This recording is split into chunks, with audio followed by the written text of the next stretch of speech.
स्वागत है बच्चों, आप सभी का अपने YouTube चैनल एडिक्वेट एकेडमी में। मैं गौतम सर। और आज का जो हमारा जो टॉपिक है वो है हमारा क्लास 11th वालों के लिए। और जो हमने क्लास 11th के लिए बेटा जो लिया है, हमने जो टॉपिक और विषय जो लिया है हमने पोल साइंस। क्या लिया है हमने? पोल साइंस का। जैसा कि आप सभी को पता है, गर्ल्स का जो दिल्ली गवर्नमेंट में जो बच्चे दिल्ली गवर्नमेंट एडेड स्कूल से जो हैं बच्चे, जिनका जो 11th क्लास का जो पेपर है पॉलिटिकल साइंस का, वो 20 को गर्ल्स का है और 21 को बॉयज़ का है। अब बात ये आती है कि हमारा पेपर तो है, तो हम क्या पढ़ें और क्या नहीं पढ़ें जिससे कि हम अपने एग्ज़ाम में अच्छे नंबर लेकर आ सकें। तो इन चीज़ों को कौन कौन से जो हमारे प्रीवियस ईयर क्वेश्चन आ रखे हैं, कौन कौन से आएंगे, हम उनके बारे में आपको बताएंगे। तो हम दोनों ही भाषा में बताएंगे आपको, तो वीडियो को अंत तक ज़रूर देखें यदि आपको 70+ मार्क्स चाहिए हैं तो आपके एग्ज़ाम में। अदरवाइज़ आप इग्नोर कर सकते हैं, इट डज़न्ट मैटर। तो हम स्टार्ट करते हैं क्लास 11th का पॉलिटिकल साइंस। पॉलिटिकल साइंस को स्टार्ट करने से पहले इसमें हमारी दो बुक है बेटा। दो बुक 1 अगर हम बात करें, बुक 1 के अंदर हमारा क्या है, भारतीय संविधान के बारे में राइट्स दिए जाएंगे, विधायिका पढ़ाई जाएगी, लेजिस्लेचर पढ़ाया जाएगा, और आपको एग्जीक्यूटिव पढ़ाया जाएगा, जुडिशरी पढ़ाई जाएगी, लोकल गवर्नमेंट पढ़ाया जाएगा, फेडरलिज्म पढ़ाया जाएगा, संघवाद पढ़ाया जाएगा। अब फिर बुक 2 में आओगे बेटा आप, बुक 2 के अंदर हमारा पॉलिटिकल थ्योरी। पॉलिटिकल थ्योरी के अंदर आप समानता पढ़ेंगे, स्वतंत्रता पढ़ेंगे, अधिकार पढ़ेंगे, नागरिकता पढ़ेंगे, धर्मनिरपेक्ष पढ़ेंगे, राष्ट्रवाद पढ़ेंगे। ये सभी हमारी दो बुक के पार्ट हैं। तो आज हम बस इम्पॉर्टेंट क्वेश्चन ही करेंगे जो हमारे हर बार आते रहे हैं। तो सबसे पहले हमारा जो चैप्टर है इसमें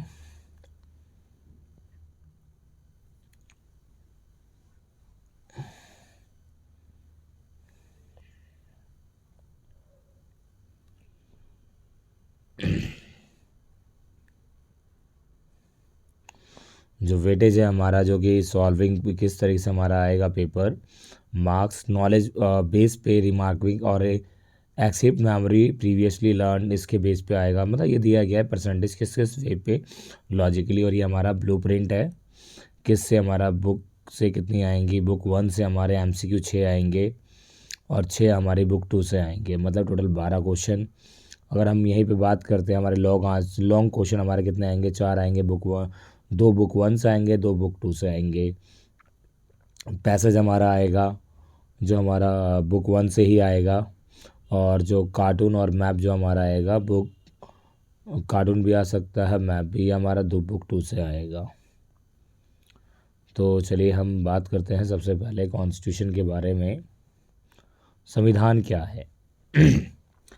संविधान है क्या बेटा, हम पहले ही वो जानते हैं। संविधान क्या आखिर होता क्या है, और संविधान हम किसे कहते हैं? संविधान एक नियम कानूनों का दस्तावेज है जो कि किसी भी देश को चलाने में और सरकार को चलाने में मदद करता है। हमारा भारतीय संविधान भी वैसे ही है। काफ़ी समय से, लॉन्ग टाइम पीरियड के बैटल के बाद, सैक्रिफाइस के बाद हमारा कॉन्स्टिट्यूशन बनकर तैयार हुआ। इसकी पहली नींव 1928 में पंडित जवाहरलाल नेहरू और अन्य कांग्रेस लीडर ने रखी, और उसके बाद इंडियन गवर्नमेंट एक्ट 1935 के अंदर इसमें डिसीजन लिया गया कि हमारे भारतीय संविधान होगा। और पहले कॉन्स्टिट्यूशन को बनाने से पहले हमारा क्या बनाया गया, कॉन्स्टिट्यूशन असेंबली बनाई गई। तो इसमें हमारे जो क्वेश्चन है, हमसे जो पूछता जाता है हर बार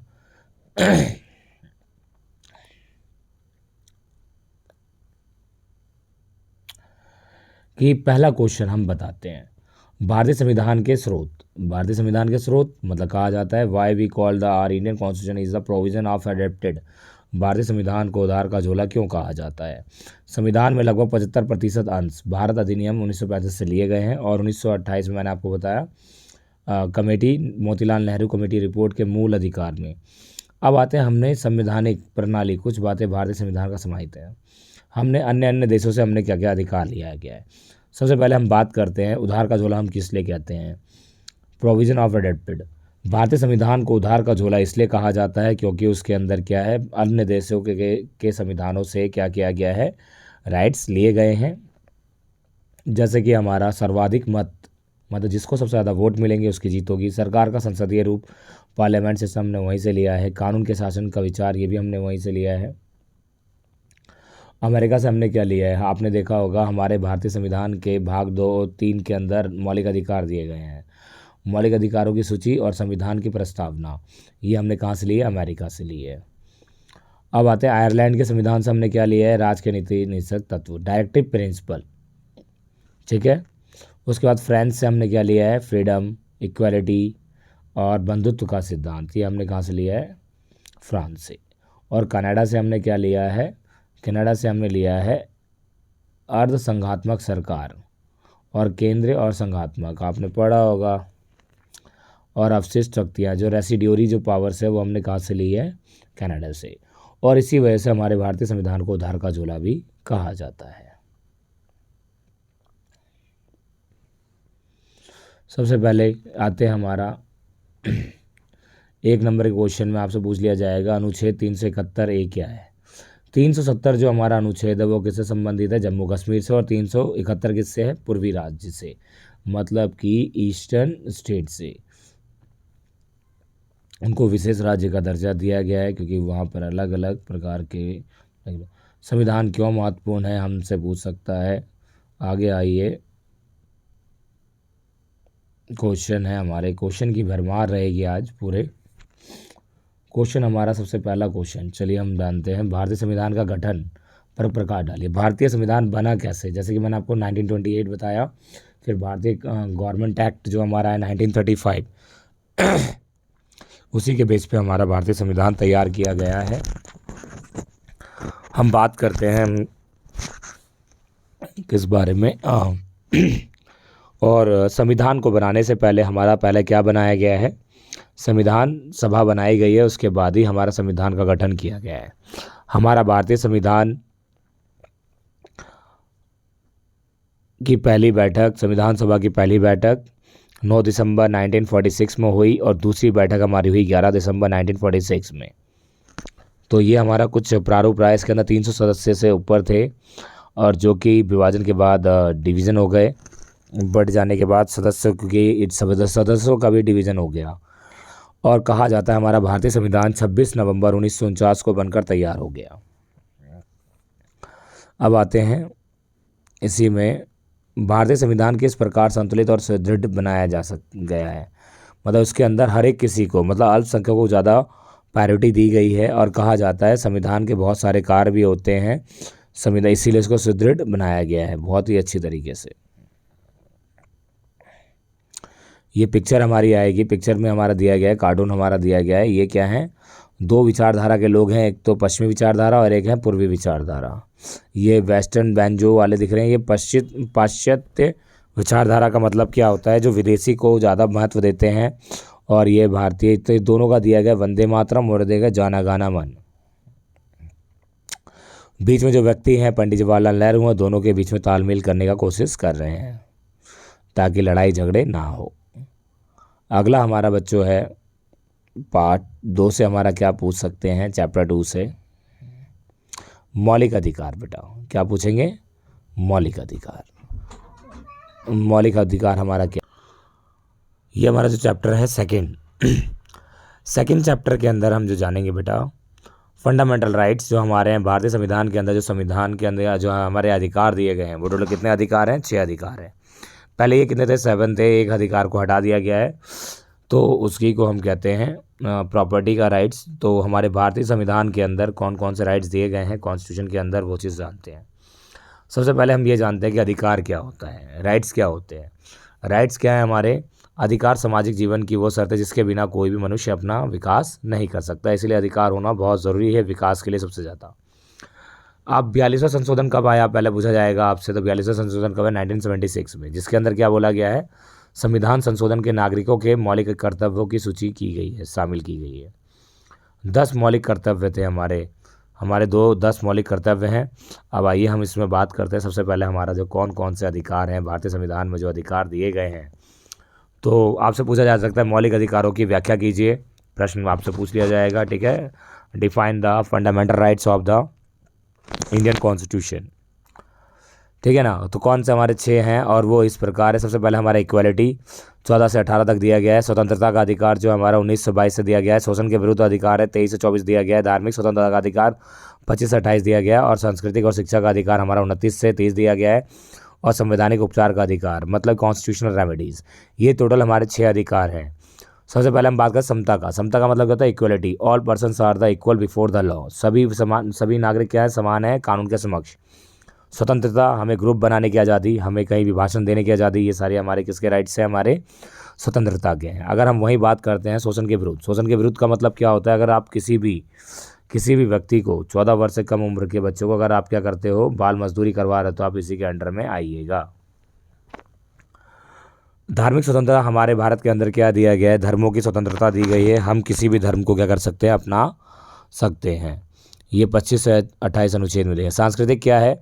जितने भी जो कमज़ोर लोग हैं, जो अल्पसंख्यक है, वो अपना क्या कर सकते हैं? माइनॉरिटीज़ लोग क्या कर सकते हैं? अपना एजुकेशन स्कूल्स वगैरह खोल सकते हैं। और संवैधानिक उपचार का अधिकार क्या है? जिसके अंदर हमारे क्या आते हैं? रीट आती है। क्या आती है? रीट। अब रीट क्या होती है? रीट हमारे मौलिक अधिकारों की रक्षा करती है, जिसके अंदर हमारे 5 रीट हैं। पूछ भी सकता है रीट क्या है? सर्वोच्च न्यायालय के क्षेत्राधिकार है रीट, याद रखना।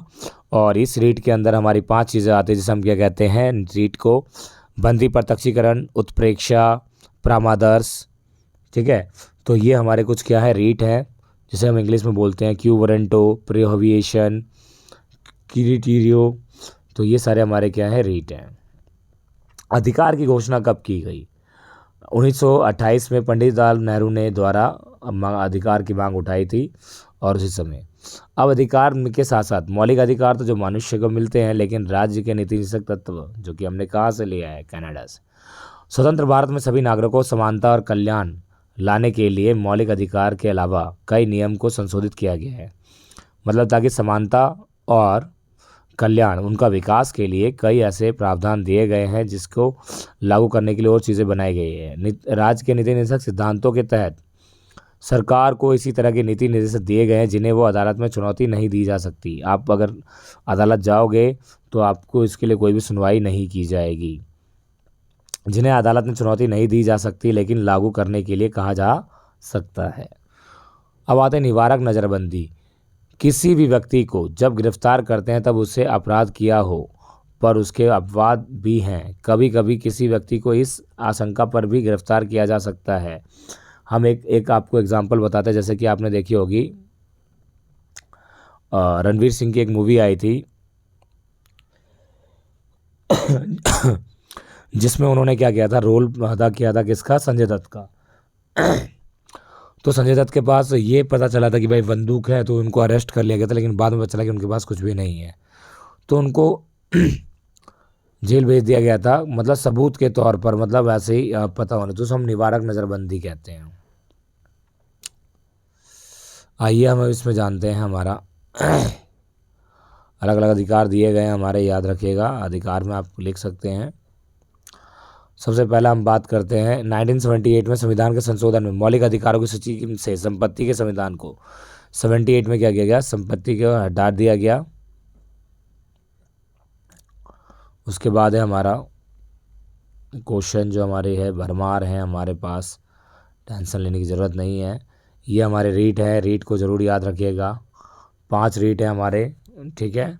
बंदी प्रत्यक्षीकरण, परामर्श, प्रतिवर्ष, प्रतिषेध, अधिकार परीक्षा और उत्प्रेषण, जो हमारे मौलिक अधिकारों की रक्षा करने के लिए जारी किया जाता है।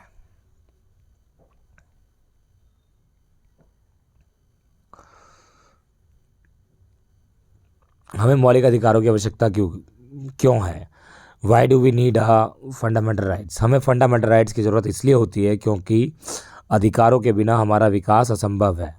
ठीक है, अब बोला गया राष्ट्रीय मानवाधिकार आयोग पर टिप्पणी कीजिए। मानवाधिकार अधिकार आयोग क्या है, जो कि क्या करता है, हमारे अधिकारों की रक्षा करते हैं, और दिसंबर में ही हमारा अधिकार दिवस मनाया जाता है। आगे बोलते हैं हमारे अनुच्छेद वर्णित स्वतंत्रता में किसी किन्हीं चार को समझाइए। अनुच्छेद 19 के अंदर हमारा स्वतंत्रता बोला गया है, और यह स्वतंत्रता क्या है, कहीं भी आने जाने की, ग्रुप बनाने की स्वतंत्रता है, ये होती है। नीति निषेध तत्व क्या है, जहाँ मौलिक अधिकार हमें क्या करती है, सभी चीज़ करने की देती है, लेकिन राज्य के नीति निर्देशक तत्व कुछ चीज़ों को करने की हमें क्या करती है, आज़ादी देती है, कुछ चीज़ पे रोक लगाती है। और राज्य की नीति निर्देशक तत्व क्या है, पूरे समाज के लिए काम करती है, ठीक है ना। और अगर इसमें हम बात करें आपसे पूछा भी जाएगा, एक डिफरेंस में पूछ लिया जाएगा, चलिए भाई अंतर बताइए।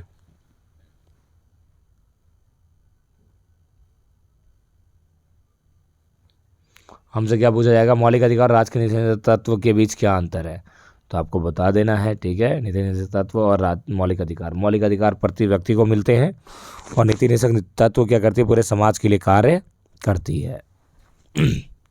अब आते हैं हम थर्ड चैप्टर में।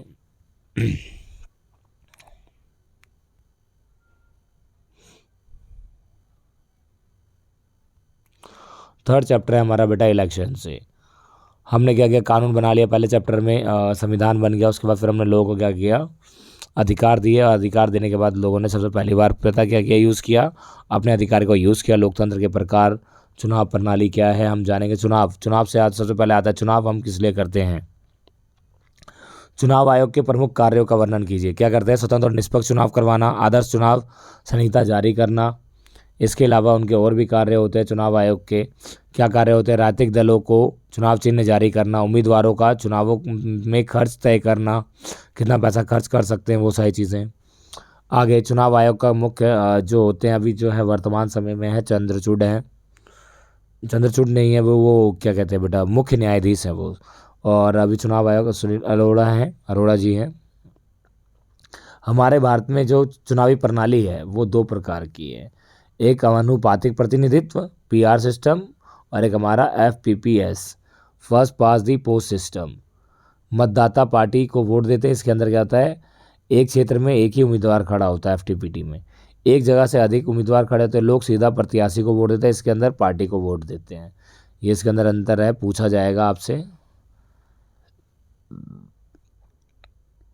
लोकतंत्र के प्रकार, टाइप्स ऑफ डेमोक्रेसी।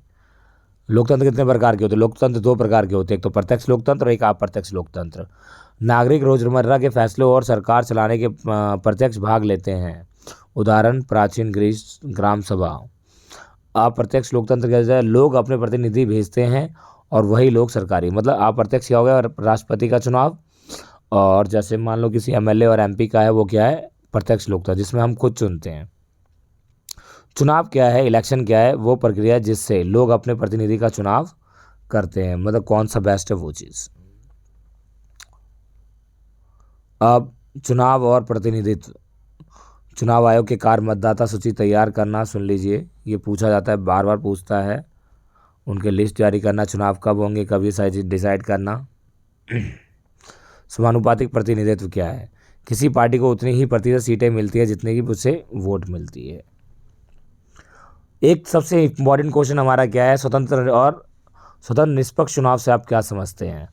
स्वतंत्र निष्पक्ष चुनाव का अर्थ क्या है, जहां पर चुनाव में किसी प्रकार की धोखाधड़ी, चीटिंग वगैरह ना हो, कोई पैसे के दम पर वोट ले रहे हैं, ये सब ना हो, तो इस चीज़ों का ध्यान दिया जाता है। स्वतंत्र निष्पक्ष चुनाव होना चाहिए।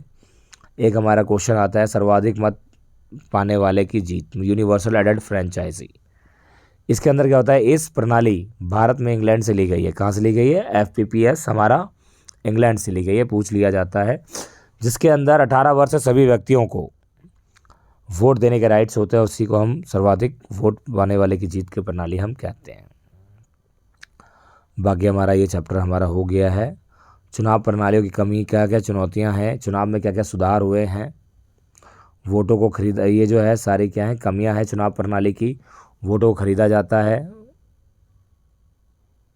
दूसरा, सांप्रदायिकतावाद फैलाना मतलब लड़ाई झगड़े फैलाते हैं, हिंसा जाति धर्म के नाम पे वोट लेते हैं, लोग लुभावने वादे करते हैं, धन का अत्यधिक व्यय करते हैं। तो ये कुछ चुनाव प्रणाली के क्या हैं, इलेक्शन कमी की कुछ चैलेंजेस हैं, ठीक है, कमियां हैं, ये ज़रूर लग लिएगा, ये ज़रूर पूछा जाता है, इंपॉर्टेंट क्वेश्चन है इसमें।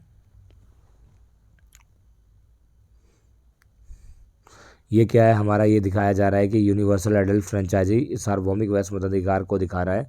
यहाँ पे जो पंडित जवाहरलाल नेहरू और यहाँ पे दिखाया गया एडल्ट वोट्स को उम्र जो है कम करके कितनी कर दी गई है हमारी, 18 कर दी गई है,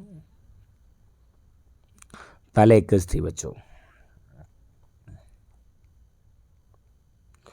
अगला चैप्टर है हमारा बेटा, जिससे कौन से क्वेश्चन आ सकते हैं हमारे, कार्यपालिका। कार्यपालिका सबसे पहले याद रखिएगा, कार्यपालिका क्या होती है। कार्यपालिका वो होती है जो कि नियम कानून लागू करती है। इसके अंदर बहुत सारे लोग होते हैं, इसके अंदर प्रधानमंत्री, मंत्री परिषद, अस्थायी कार्यपालिका, नौकरशाही सब होते हैं इसके अंदर। तो सबसे पहले पूछा जाएगा कार्यपालिका। कार्यपालिका सरकार का वो अंग जो कायदे कानून को संगठन में रोजाना लागू करते हैं, उसे हम कार्यपालिका कहते हैं। कार्यपालिका के प्रकार याद रखिएगा, पूछा जाता है कई बार, इंपॉर्टेंट क्वेश्चन है हमारे लिए, ठीक है। IMP मैं लिख देता हूँ इसमें, क्यों, क्योंकि कार्यपालिका दो तरीके की होती है। एक तो सामूहिक नेतृत्व के आधार पर, मतलब जिसमें समूह ग्रुप में होता है, और एक क्या होता है, एक व्यक्तित्व के।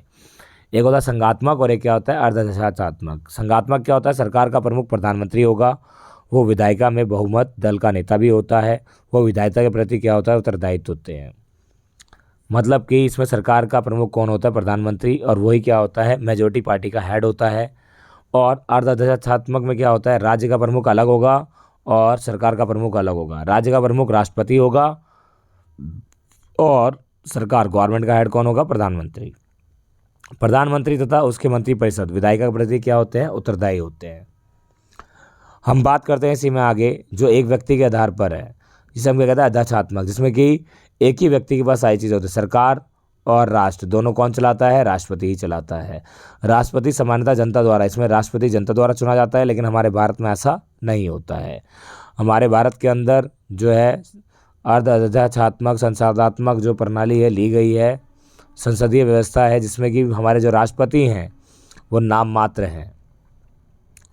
संसाधक व्यवस्था में कार्यपालिका के प्रकार, कार्यपालिका हमारी दो तरह की भी होती है। कार्यपालिका के संसाधात्मक, एक तो राजनीतिक कार्यपालिका और एक स्थायी कार्यपालिका। राजनीतिक क्या होती है, नाम मात्र की कार्यपालिका, जिसे हम राष्ट्रपति कहते हैं। वास्तविक कार्यपालिका प्रधानमंत्री सहित मंत्रिपरिषद क्या होते हैं, वास्तविक कार्यपालिका। क्लियर है। अस्थायी कार्यपालिका का भी प्रकार है, जिसके अंदर क्या होते हैं, हमारे IAS और IPS होते हैं, ठीक है।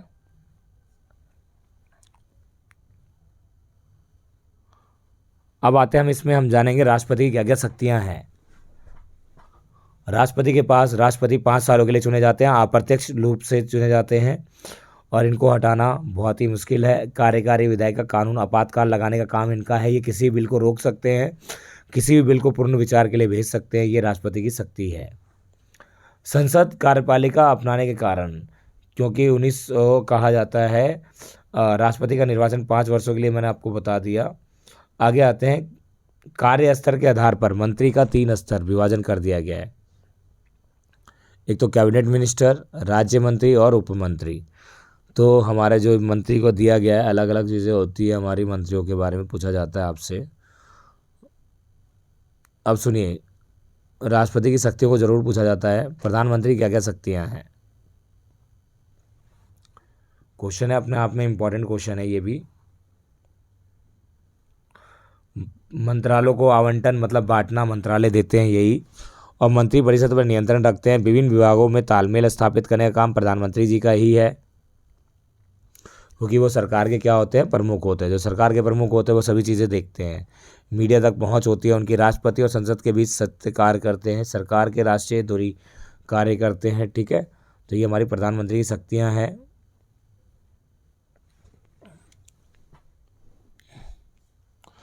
अस्थायी कार्यपालिका क्या होती है, अस्थायी कार्यपालिका हम उसे कहते हैं, दोनों को ही कहते हैं वैसे तो, राष्ट्रपति, प्रधानमंत्री, मंत्रीगण, ये सारे हमारे क्या है, स्थायी कार्यपालिका, मतलब कार्यपालिका के ही अंग हैं। लेकिन बाद में ये 2 पार्ट में बढ़ जाते हैं। एक तो नौकरशाही, जिसके अंदर हमारे कौन होते हैं, जिसमें कि बड़े बड़े जो कि पेपर देके जो लगते हैं, और राजनीतिक कार्यपालिका क्या है, जिसके अंदर क्या होता है, राष्ट्रपति, प्रधानमंत्री, मंत्रीगण क्या है, ये सारे हमारे राजनीतिक कार्यपालिका है।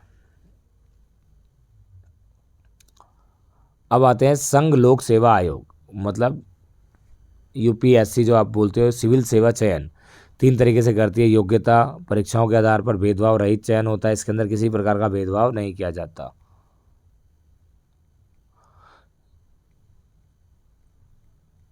आते हैं हम नेक्स्ट में, ये हमारा क्या है, ये दिया गया है पार्लियामेंट के अंदर, ये आगे जो है प्रधानमंत्री हैं, बिना प्रधानमंत्री कोई का भी सेशन नहीं होगा लोकसभा का, ठीक है, ये वो उसका दिया गया है आपका पिक्चर।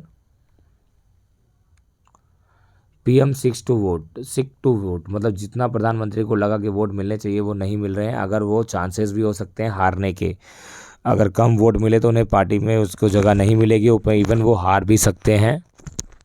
ये हमेशा डर लगा रहता है मंत्रियों को, और ऐसा डर लगा रहना चाहिए, क्योंकि we are the power of the democracy, peoples के पास ही सारे राइट्स हैं जो वो कर सकते हैं।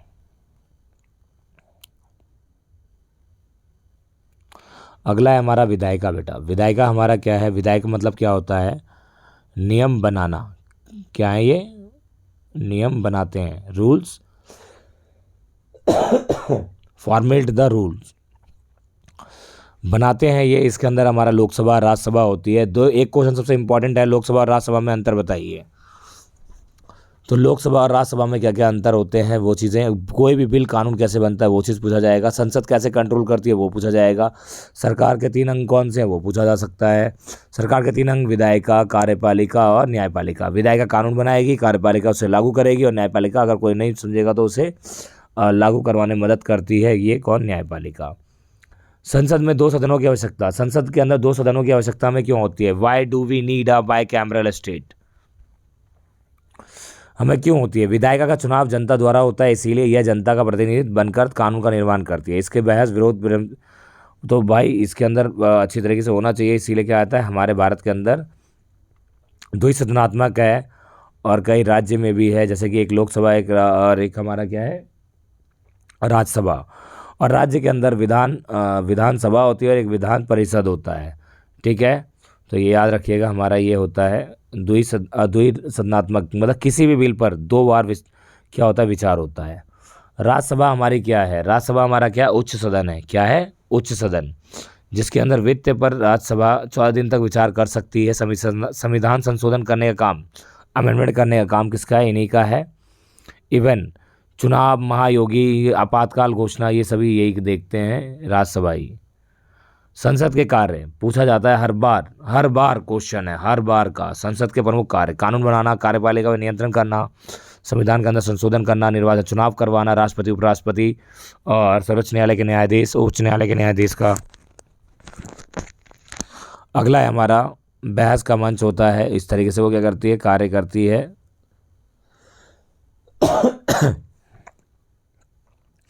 संसद कानून कैसे बनाती है, कानून को बनाने से पहले हमें ये पता होना चाहिए कि कानून कितने प्रकार का होता है। एक तो सरकारी विधेयक होता है, और एक क्या होता है, गैर सरकारी विधेयक। सरकारी विधेयक हमारा क्या होता है और गैर सरकारी विधेयक क्या होता है, हम वो जानते हैं, ठीक है। सरकारी विधेयक वो होता है जो कि मंत्रियों द्वारा पेश किया जाता है, जैसे कि धन विधेयक मतलब मनी बिल हो, कोई भी नॉर्मल बिल हो, और कोई भी कॉन्स्टिट्यूशन में के अंदर अमेंडमेंट करने का बिल हो, वो सारे हमारे किसके अंदर आता है, सरकारी विधेयक के अंदर। गैर सरकारी क्या होता है, संसद का अन्य कोई भी सदस्य पेश कर सकते हैं, इसे हम क्या बोलते हैं, नॉन गवर्नमेंटल बिल। ये नॉर्मल बिल भी हो सकता है और कॉन्स्टिट्यूशन अमेंडमेंट बिल भी हो सकता है, ठीक है। तो संसद इस तरीके से, संसद। अब कानून किस तरीके से बनता है, कानून को कई पड़ाव से होकर गुजरना पड़ता है बेटा। एक सदन के पास हो जाने के बाद जो है कानून दूसरे में भेजा जाता है, जब दोनों ही सही स्वीकृति मिल जाती है तभी कोई बिल कानून बन पाता है। संसद स्वयं को किस प्रकार नियंत्रित करती है, संसद अब स्वयं को कई तरीके से नियंत्रित करेगी भाई। सबसे पहले अनुशासित होने के ऊपर, दल बदल के ऊपर वो लगाया गया है, संशोधन 52 में दिया गया है हमारा, 85 में 91 संशोधन द्वारा संशोधित किया गया है।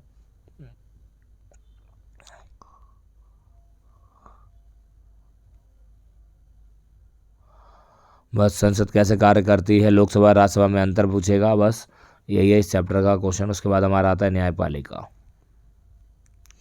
इसमें दिया गया द्विसदनात्मक वाले राज्य, जो कि आपके 8 राज्य हैं, आप 8 राज्यों में दे सकते हैं। कर्नाटक है, बिहार है, महाराष्ट्र है, गुजरात है, और इस तरीके से हमारा उत्तर प्रदेश है। ये सारे हमारे क्या हैं, द्विसंधात्मक राज्य हैं। वॉकआउट नहीं तो आउट किए गए हैं, मतलब क्या बोला गया है, वॉकआउट। अगर आप डिबेट नहीं करते हैं, अगर वॉकआउट फालतू की चीज़ें करोगे तब भी आउट कर दिए जाओगे, ठीक है। बहस नहीं करनी है, बिल पे डिस्कशंस करना है, लड़ाई झगड़ा नहीं करना, ये बोला जाता है सभी सांसदों से, सभी मेंबरों से। अब हमारा क्या है बेटा, हम जानते हैं न्यायपालिका। किसके बारे में, न्यायपालिका के बारे में पढ़ते हैं। न्यायपालिका क्या होती है, तो जैसे हमने पढ़ा, विधायिका कानून बनाती है, कार्यपालिका उसे लागू करती है, और न्यायपालिका करती है उसे, अगर कोई नहीं मानता उसे सजा सुनाने का काम, जस्टिस करने का काम किसका होता है, इन्हीं का। इसके अंदर हम पढ़ेंगे सर्वोच्च न्यायालय। संरचना कैसी हुई है न्यायपालिका की, न्यायपालिका की संरचना कैसी है, पिरामिड है। ये क्वेश्चन पूछा जाता है। हमें स्वतंत्र न्यायपालिका की आवश्यकता क्यों होती है, सबसे महत्वपूर्ण क्वेश्चन आता है, सबसे हाईलाइट क्वेश्चन है, हर बार का आता रहा है। तो हमें स्वतंत्र न्यायपालिका की आवश्यकता इसलिए होती है क्योंकि सरकार, न्यायपालिका के ऊपर किसी का भी नियंत्रण ना हो। कहा जाता है न्यायपालिका ही एक ऐसी जगह है जहाँ पर कि हमें विश्वास होता है भगवान से ज़्यादा। अगर ये भी किसी के अंडर में अगर डिसीजन लेगी तो फिर ये सही नहीं है। तो न्यायपालिका कैसी होनी चाहिए, स्वतंत्र, वो अपने डिसीजन खुद से ले सके, बिना किसी दबाव के, बिना किसी के अंडर में। तो इसी को हम क्या कहते हैं, न्यायपालिका की जो स्वतंत्रता हमें इसीलिए चाहिए होती है, ताकि वो अपने डिसीजन खुद से फ्रीली ले सके।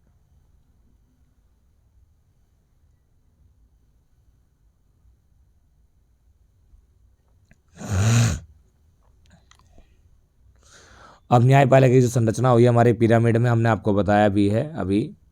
और उसके अंदर हमारा क्या है, किस तरह, सबसे पहले सर्वोच्च न्यायालय है, फिर उच्च न्यायालय, जिला न्यायालय, ये है हमारा स्ट्रक्चर। इसकी संरचना पिरामिड की तरह बनी है। सर्वोच्च न्यायालय क्या होता है, सबसे बड़ा होता है। वो क्या करता है, सभी न्यायालयों का हेड होता है। इसमें बड़े बड़े केस आते हैं। इसके अंदर क्या होता है, इनके एक और काम भी है, इनके क्षेत्राधिकार भी है, जो कि 5 क्षेत्राधिकार हैं, अभी आपको बताया जाएगा।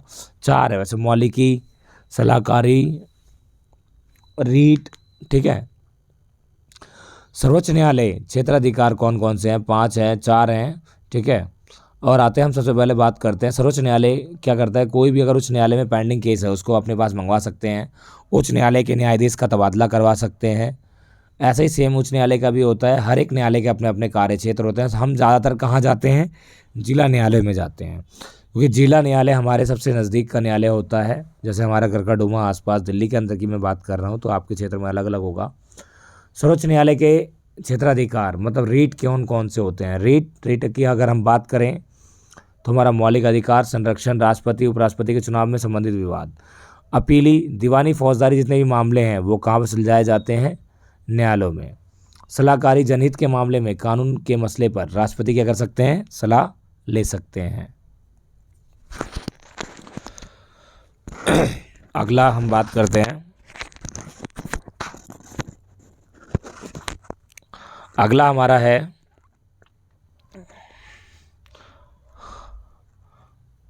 विशेषाधिकार। किसी भी भारतीय अदालत के दिए गए फैसले पर स्पेशल लाइव पिटीशन के तहत अपील सुनाई जाती है, ठीक है। अब आते हैं इसी में, ये हमारा रीट तो रहा था। उसके बाद हमसे पूछा जाएगा आपसे सर्वोच्च न्यायालय का निर्माण कैसे हुआ, और 1973 में ही इसके बारे में बात की गई थी। हमने आपको स्वतंत्र न्यायपालिका के बारे में आपको बता दिया। सर्वोच्च न्यायालय का क्या क्या कार्य होते हैं वो आपको बता दिया। उनकी संरचना मतलब होता है स्ट्रक्चर कैसे बना है, पिरामिड की तरह, ये भी बता दिया आपको। तो आई होप कि यहाँ तक कि आपको तो क्लियर हो गया होगा। यहाँ पे क्या है, हमारा पिक्चर दी गई है। डाक हड़ताल कोर्ट ने हस्तक्षेप किया है, मतलब कि मतलब कि कोई भी पब्लिक चीज़ें हड़ताल नहीं कर सकती, क्योंकि पब्लिक चीज़ों का लोगों को मिलना बहुत ज़रूरी है। सेवाएं अगर वो बंद हो जाएगी तो इसीलिए कोर्ट ने आदेश दिया है कि वो हड़ताल को हटाएं, ऑर्डर और ये हड़ताल ना लगाएं। अगला चैप्टर है हमारा बेटा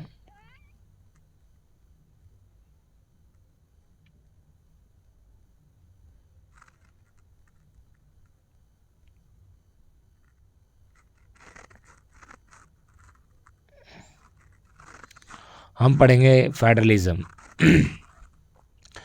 फेडरलिज्म हमारा क्या है, कई बार हमसे पूछा जाता है कि भाई फेडरलिज्म होता क्या है। सरकार के 2 स्तर वैसे दिए गए हैं। हम बात करते हैं अगर 2 से अधिक स्तर की अगर बात की जाए तो एक हमारा होता है सेंट्रल गवर्नमेंट, और एक होता है स्टेट गवर्नमेंट, एक होता है लोकल गवर्नमेंट। जब दो या दो से अधिक गवर्नमेंट की जब बात की जाए, उसी को हम स्तर को हम सरकार को क्या कहते हैं, संघवाद कहते हैं।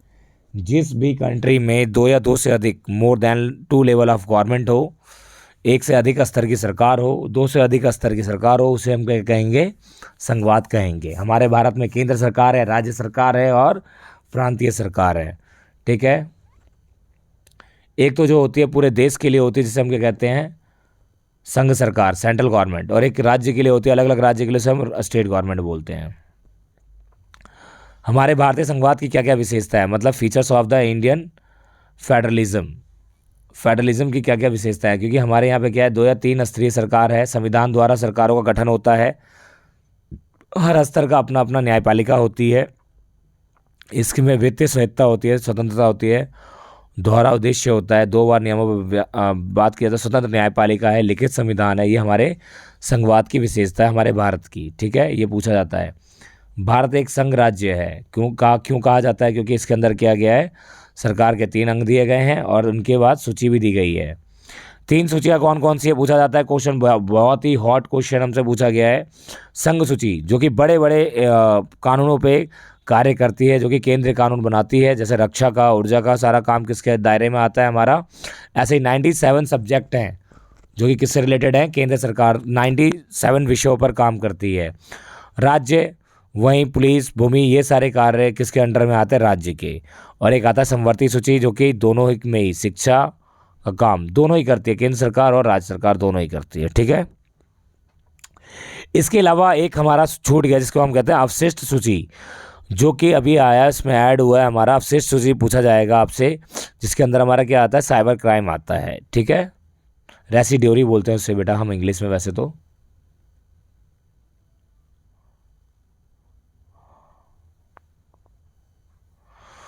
शक्ति का विभाजन बोलते हैं संघवाद सरकार के अंदर। भारतीय संविधान एकात्मक लक्षण, इसके अंदर बहुत सारी चीज़ें होती है, न्यायपालिका है, आपातकाल की घोषणा है, एकारी नागरिकता होती है, अखिल भारतीय सेवाएं भी दी गई है इसके अंदर। तो ये क्या है, हमारे भारतीय संघवाद की क्या है, विशेषता है।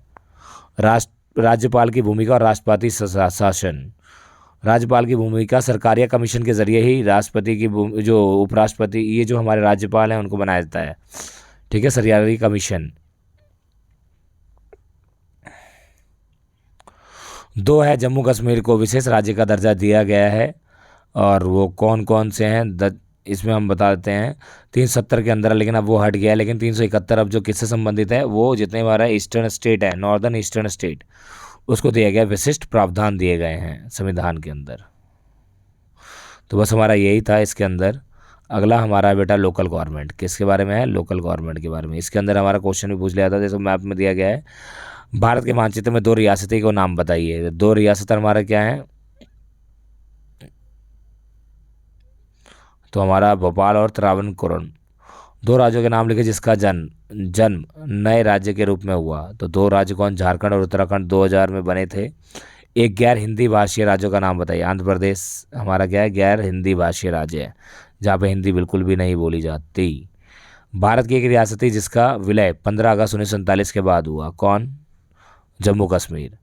भारत की एक रियासती सैन्य कार्रवाई।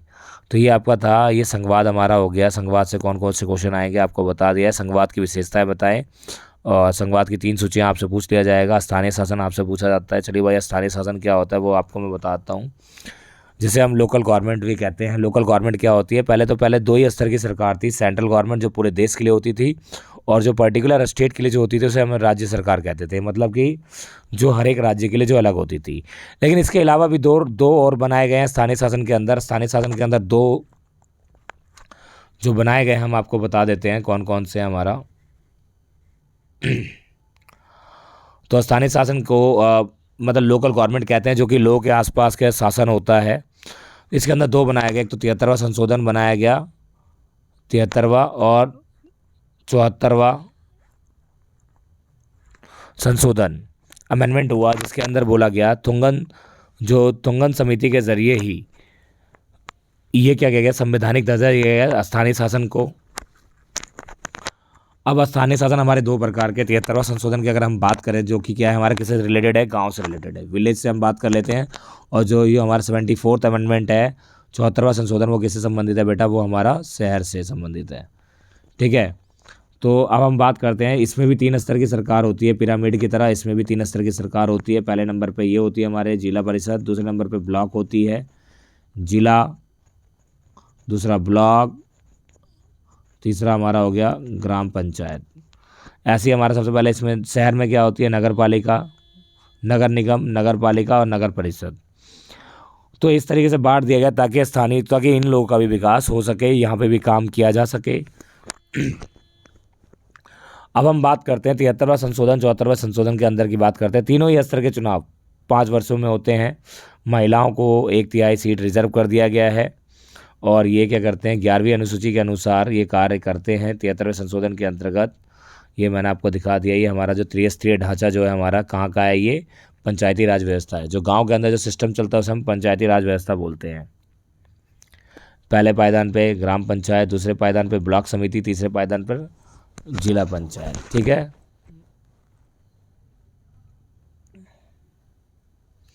चुनाव 5 आरक्षण दिया गया है महिलाओं के लिए, अनुसूचित जनजाति के लिए भी आरक्षण का प्रावधान किया गया है। और इसके अंदर फिर हमारा ये 73वां संशोधन हमारा क्लियर हो गया। अब 74वां संशोधन किससे रिलेटेड है, शहर से। शहर के अंदर क्या होती है, नगर पालिका होती है। अब नगर पालिका शहर के अंदर आपने देखा होगा दिल्ली के अंदर बहुत सारे जैसे बड़े बड़े जो राज्य हैं उसमें क्या होता है, नगर निगम होती है। तो ऐसे ही इसका भी त्रिस्तरीय ढांचा बना हुआ है। तो शहरी इलाका हम किसे कहेंगे, जहाँ की जनसंख्या कितनी हो, 5,000 से अधिक हो, और जहाँ के अधिकतर कामकाजी जो खेती को छोड़ के अलग काम करते हों, और 400 प्रति व्यक्ति वर्ग किलोमीटर घनत्व हो, जहाँ पर 1 वर्ग किलोमीटर के अंदर कितने लोग रह रहे हो, 400।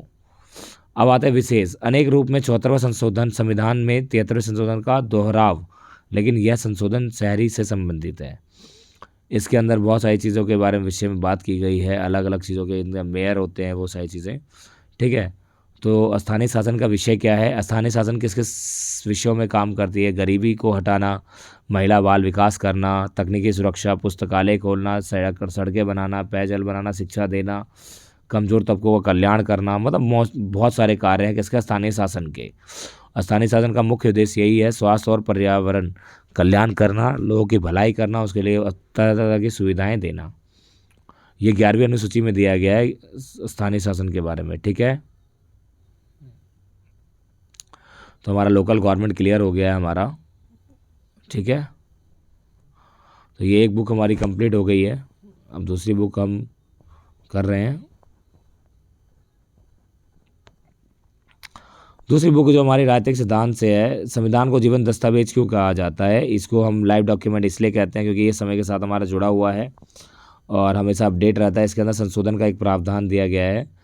तो बोला जाता है अभी तक हमारे भारतीय संविधान के अंदर कितने संशोधन हो गए हैं। 124वां संशोधन हुआ था। बिल के अनुसार बोला गया था सामान्य वर्ग के आर्थिक रूप को कमजोर वर्गों को 10% आरक्षण दिया जाएगा। ठीक है। संविधान संशोधन के तरीके क्या हैं, पूछा जाता है किस तरीके से हम संशोधन कर सकते हैं। तो हम कैसे कर सकते हैं, संसद में बहुमत लेकर, दोनों सदनों द्वारा अलग अलग द्वारा से बहुमत मिला हो, तब जाके क्या होता है, संविधान के अंदर संशोधन होता है।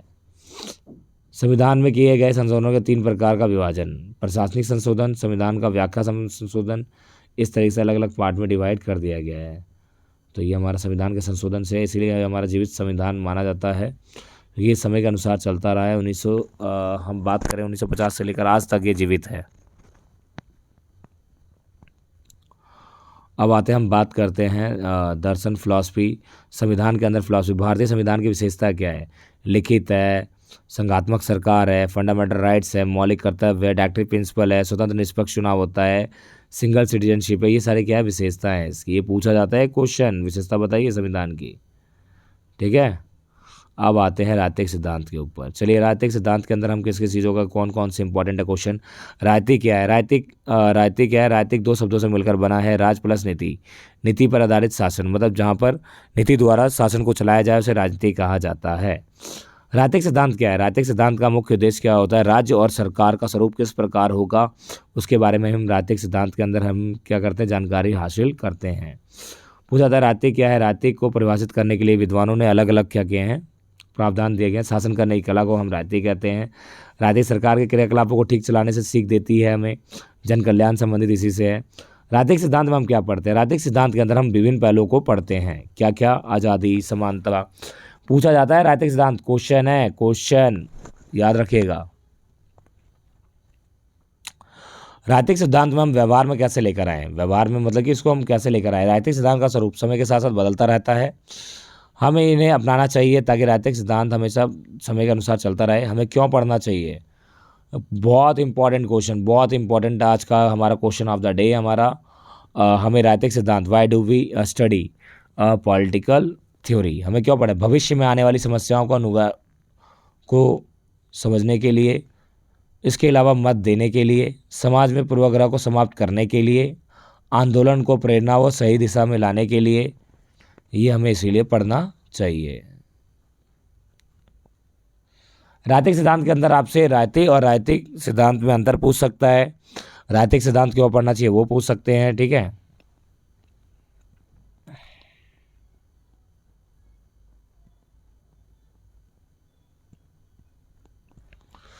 आज़ादी, स्वतंत्रता से क्या अभिप्राय है। स्वतंत्रता हमारी क्या है, जहाँ पे किसी भी प्रकार का बंधन ना हो वही स्वतंत्रता कहलाती है। और हम आपको बता दें फ्रीडम के जो हमारे हैं, ये जो हमें फ्रीडम मिली है, आपको पता है फ्रीडम का राइट्स हमने कहाँ से लिया है, फ्रांस से। और इसके लिए बहुत सारे लोगों ने क्या किया, अपना बलिदान दिया है। नेल्सन मंडेला और आंग सान सू की, जिन्होंने 2 पुस्तक लिखी है, एक तो लॉन्ग वॉक टू फ्रीडम जो नेल्सन मंडेला की है, और फ्रीडम फ्रॉम फियर आंग सान सू की है। स्वतंत्रता क्या होता है, प्रतिबंध का अभाव। सकारात्मक स्वतंत्रता, प्रतिबंधों के साथ स्वतंत्रता मतलब सकारात्मक होती है, प्रतिबंध दिए गए हैं। प्रतिबंध इसलिए दिए जाते हैं ताकि हम दूसरे की व्यक्तियों को स्वतंत्रता का नुकसान ना करें।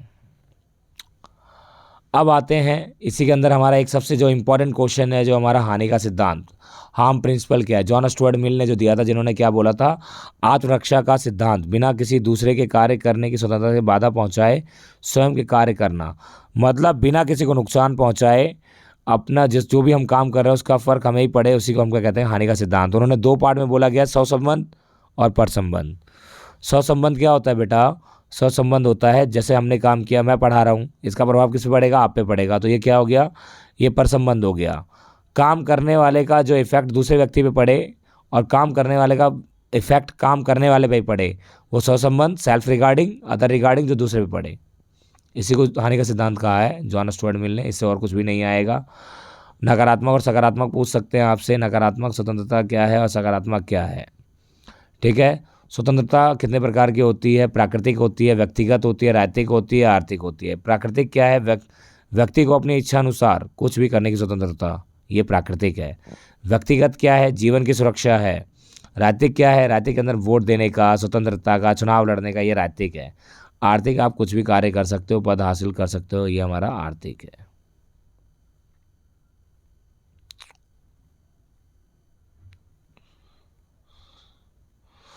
तीसरे चैप्टर में हम आते हैं, सकारात्मक स्वतंत्रता, नकारात्मक स्वतंत्रता कर लीजिएगा, आएगा। हानि का सिद्धांत बहुत इंपॉर्टेंट है, आपसे मैंने पहले ही बोल दिया है, जॉन स्टुअर्ट मिल ने दिया है।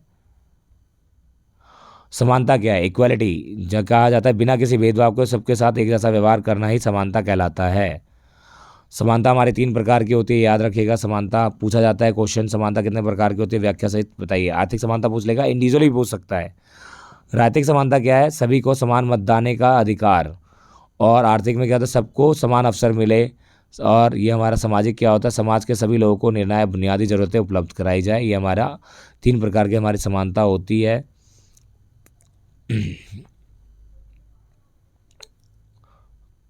और हमारे भारतीय संविधान के अंदर जो सबसे पहला जो अधिकार दिया गया वो समानता ही है, इक्वलिटी ही है, जो कि 14 से लेकर 18 तक आर्टिकल में दिया गया है।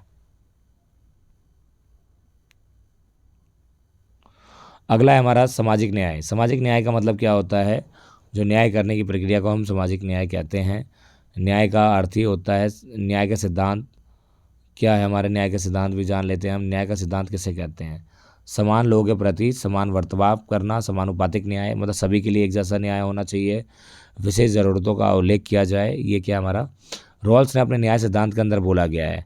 हम न्याय जब ही कर सकते हैं जब हम क्या करेंगे, अज्ञानता का नियम को हम फॉलो करेंगे। अज्ञानता के आवरण मतलब कि हम ऐसा सोचें कि हम कुछ भी नहीं है और हमें क्या बोला जाए, समाज का गठन करना है, तो हम ऐसा समाज का गठन करेंगे जहाँ पर गरीबी अमीरी ना हो, सब एक जैसे होंगे। तो वो जब ही होगा जब हमें हमें अज्ञानता, हम अज्ञान होंगे जब हमें किसी चीज़ों के बारे में पता नहीं होगा। जब हमें पता ही होगा तो हम न्याय नहीं कर पाएंगे। न्याय का मेन मुख्य उद्देश्य है अज्ञानता।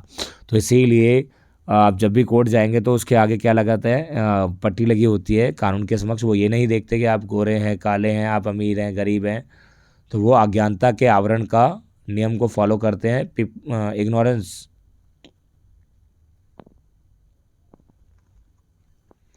यही जॉन रॉल्स ने दिया था इस थ्योरी को, ठीक है। ये आता है हमारा, एक आता है मुक्त बाजार बनाम राज्य का हस्तक्षेप। राज्य के अंदर बाजार कैसा होना चाहिए, मुक्त, और राज्य का हस्तक्षेप कई तरीके से बहुत अच्छा माना जाता है।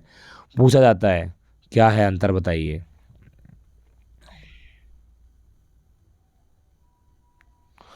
अगला चैप्टर है हमारा बेटा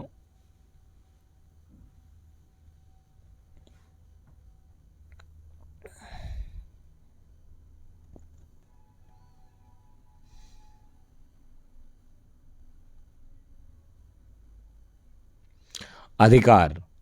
अधिकार हमने वैसे तो पढ़ा था सेकंड फर्स्ट बुक में भी।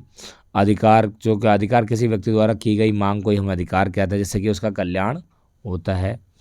तो अधिकार हमारे तीन प्रकार के हैं वैसे तो हमारे। तो पहला होता है प्राकृतिक अधिकार, जैसे जीवन जीने का अधिकार।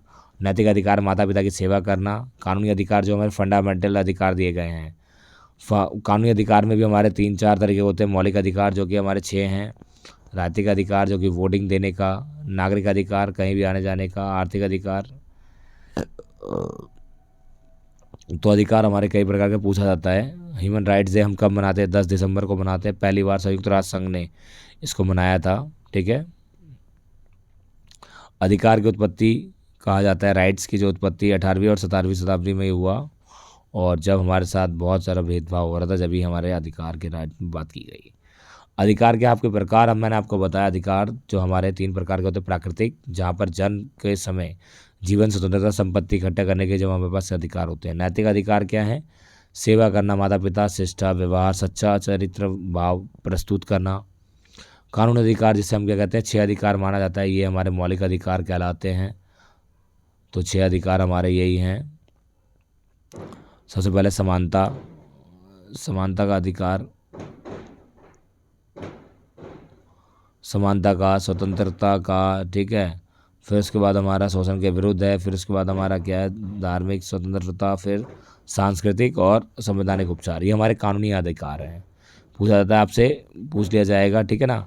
अधिकार और शक्तिशाली कैसे बने, संविधान लिखित हो, और संघात्मक सरकार हो, स्वतंत्र प्रेस हो जिसके ऊपर, और जनता की जागरूकता होना बहुत ज़रूरी है। जब भी क्या होगा, अधिकार और ज़्यादा महत्वपूर्ण बनेंगे।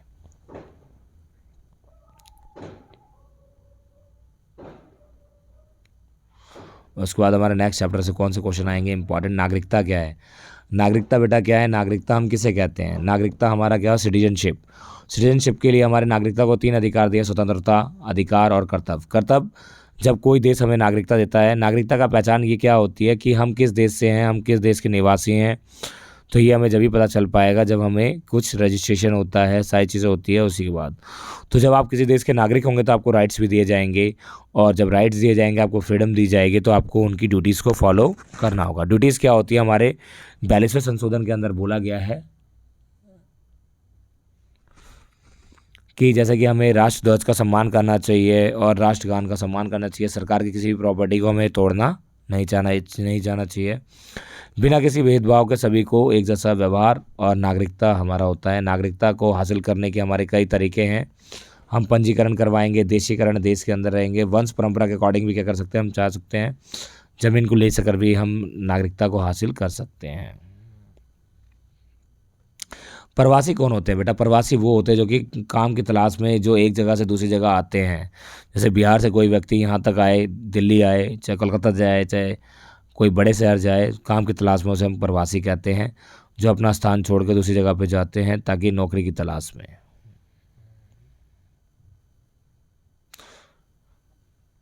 एक आता है वैश्विक नागरिकता। विश्व नागरिकता क्या है, विश्व नागरिक क्या है, हम आज इंटरनेट के ज़रिए हम पूरे विश्व से जुड़े हुए हैं, और इसका बहुत बड़ा फ़ायदा होता है। हम कोई भी चीज़ें हम आसानी से समझ जाते हैं, ये विश्व नागरिकता होती है, ठीक है। ये नागरिकता हमारा है। ये पूछा जाता है नागरिकता को हासिल कैसे किया जाए, वो क्वेश्चन आता है हमारा हर बार का।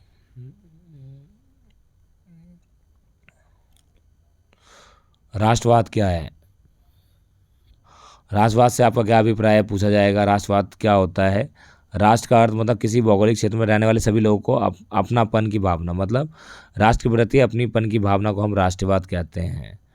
अब ये राष्ट्रवाद क्या है? पिछले 2 शताब्दियों से ही राष्ट्रवाद, मतलब जब यूरोप के अंदर, जब फ्रांस में जब ये दिक्कतें चल रही थी, उसी समय क्या हुआ, नेशन के प्रति, राष्ट्रवाद के प्रति क्या किया गया, एक मूवमेंट चलाया गया। और उसी राष्ट्रवाद ने क्या किया, वहाँ के लोगों की जो दुख दर्द पीड़ा थी उनकी आवाज़ों को उठाया और वहाँ पे सिस्टम को चेंज, मोनार्ची रूल्स को चेंज करके क्या आ गया, डेमोक्रेटिक गवर्नमेंट आ गई वहाँ पे। तो ये आप ये कर सकते हैं, राष्ट्रवाद और बहुलवाद में क्या अंतर है। तो बहुलवाद वो होता है जिसके अंदर जो संस्कृति के अंदर, तो कई लोग तो ऐसे थे जो कि जो अल्पसंख्यकों को ज़्यादा प्रोटेक्शन देने की बात की गई, और वहीं पे दूसरे लोग क्या थे, किस चीज़ की डिमांड कर रहे थे, न्यू स्टेट की डिमांड कर रहे थे। तो ये बहुलवाद, एक समस्या हो तो राष्ट्रवाद कहलाएगी और ज़्यादा समस्या हो तो बहुलवाद, प्लुरलिज्म हम जिसे बोलते हैं। यही क्वेश्चन आएगा, इससे और कुछ भी नहीं आएगा। राष्ट्रवाद और बहुलवाद में अंतर बताइए। राष्ट्रवाद क्या होता है वो पूछा जाएगा आपसे। धर्मनिरपेक्ष सर, सबसे हमारा इंपॉर्टेंट क्वेश्चन है हमारा धर्मनिरपेक्ष। एक तो पश्चिमी धर्मनिरपेक्ष और एक भारतीय धर्मनिरपेक्ष। क्या है धर्मनिरपेक्ष? क्या होता है, जहाँ पर बिना किसी भेदभाव के सभी नागरिकों को अपना अपना धर्म मानने और प्रसार करने की स्वतंत्रता हो। ये हमारा मौलिक अधिकार भी है, ठीक है, हम किसी भी धर्म को अपना सकते हैं। धर्मनिरपेक्ष के अंदर यूरोपीय मॉडल और अमेरिकी मॉडल के बारे में हम जानेंगे। क्या है ये हमारा अमेरिकी मॉडल, और ये पूछेगा पाश्चात्य मॉडल और हमारे भारतीय मॉडल में धर्मनिरपेक्ष किस प्रकार के, वो पूछेगा क्वेश्चन। तो ये हमारा बुक हमारी यहीं पर समाप्त होती है, और आप सभी से आशा करता हूँ कि आप सभी इस वीडियो को शुरू से लेकर लास्ट तक ज़रूर देखें। यदि ये वीडियो पसंद आई तो लाइक शेयर ज़रूर करें बेटा, लाइक करो चाहे नहीं करो, लेकिन शेयर ज़रूर करो आप सभी, ठीक है। और आप सभी को ऑल द बेस्ट, और पेपर सही से दे दीजिएगा। Thank you so much.